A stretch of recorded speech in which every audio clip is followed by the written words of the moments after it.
पिंकी के पति कमलेश की दुकान पर गांव का गुंडा जग्गू दादा आता है और धमकी देकर जाता है कि अगर उसने 1 लाख रुपए नहीं दिए तो वो दुकान तोड़ देगा। घर में सभी परेशान होते हैं।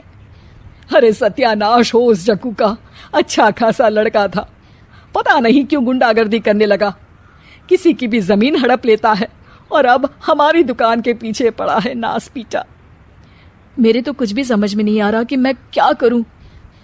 अरे बेटा, मैं तो कह रही हूं कि 1 लाख रुपए दे दो और छुट्टी पाओ इस जग्गू दादा से। नहीं माँ, मेहनत की कमाई है, ऐसे कैसे दे दूं? मैं तो 1 रुपया भी नहीं देने वाला उसे। अरे पैसा तो दोबारा भी कमा लेंगे, पर जान है तो जहान है। नहीं पिताजी, मैं नहीं दूंगा पैसे, मैंने फैसला कर लिया है। पिंकी कमरे में आकर सोचने लगती है, मेरे पति के ऊपर ये कैसी मुसीबत आ गई है। हे भगवान, क्या करूं मैं? तभी उसे जादुई पत्थर से आवाज सुनाई देती है, दन दना दन दन दन दन, जो चाहे वो तू बन। अरे हाँ, मैं भी कितनी भुलक्कड़ हूँ, मेरे पास तो जादुई पत्थर है, पर मैं क्या करूं? जग्गू दादा तो बहुत बड़ा गुंडा है, उसका सामना मैं कैसे कर पाऊंगी? पर मुझे ये करना ही होगा। पिंकी प्लान बनाती है और उसे एक आइडिया आता है और वो आइडिया वो सबको बताती है। सुनिए, मेरे पास एक प्लान है, आप जग्गू दादा को पैसे देकर उन्हें घर पर खाने पर बुलाइए। सब ये सुनकर दंग रह जाते हैं। लो और सुनो, अरे वो तुम्हारे दूर के चाचा नहीं है जिसको खाने पर बुलाया जाए, जग्गू दादा है, इस गांव में सबसे अमीर और 1 नंबर का गुंडा। ओफो सासू माँ, मैं जो कह रही हूँ वो करके तो देखिए। मैं आपको यकीन दिलाती हूँ कि कल के बाद जग्गू दादा हमें कभी परेशान नहीं करेगा। पिंकी के कहने पर कमलेश जग्गू दादा को रुपए देता है और उसे अपने घर खाने पर बुलाता है। अरे भाई, मानना पड़ेगा कमलेश, काफी तरक्की कर लिया है तुमने।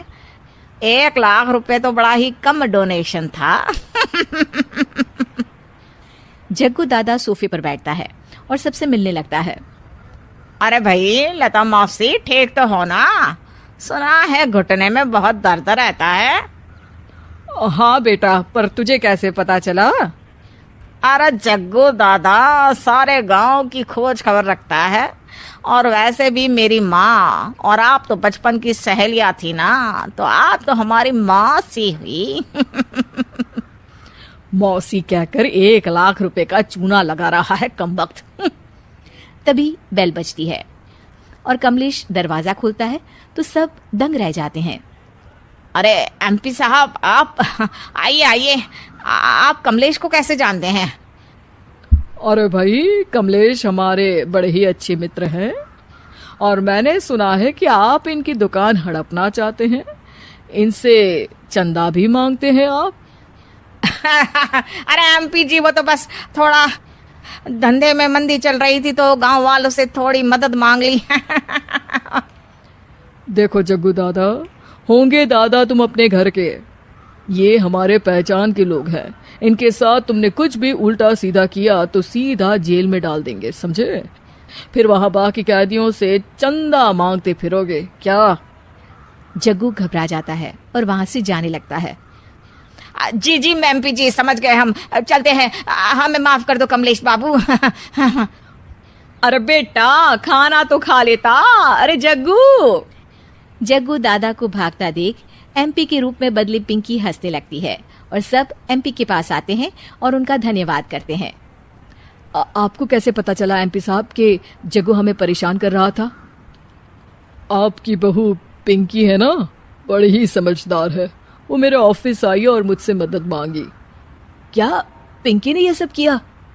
पिंकी अपने रूप में वापस आ रही होती है।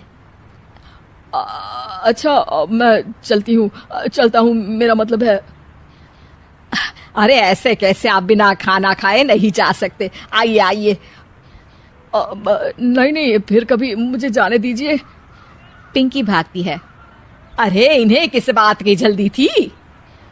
लगता है कोई इम्पोर्टेंट मीटिंग होगी माँ।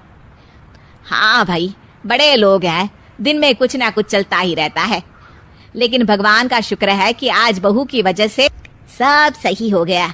पर बहू है कहाँ? पिंकी घर से दूर भागते भागते अपने रूप में वापस आ जाती है उफ, बाल बाल बच गई आज तो।